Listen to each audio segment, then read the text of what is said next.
Good afternoon mga idol. Nagluto po ako ng sunpaksyo mga idol. Nutusan po ako dito sa katrabuhan ko idol. Kasi para tanghalian nila idol. Saka nilagyan ko ng bombay at saka ahos po at saka atsal. At nilagyan ko ng kunti ng mantika at hinalo-halo ko na po yung mga sibuyas. Pagkatapos nilagay ko yung sunpaksyo nga para mix din siya. Ayan na. Tapos sinalo-halo ko yan ulit. Sinalo para mamix talaga siya. Yung mga sibuyas, saka sal, mamix siya, ahos.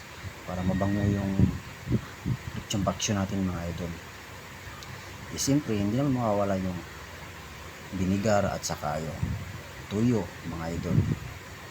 At saka magic sarap, kunting asin, at kunting patis, nilagay ng batas kung hindi nakita sa video, at saka paminta. Ayan, kita niyo naman, di ba? Lagyan ko ng tuyo ulit para makulay talaga siya. Makulay ang buhay, makulay ang buhay sa Lechon Paksiw. Salamat mga idol. Yan na po ang resulta idol. Salamat. Maraming salamat sa inyong panonood.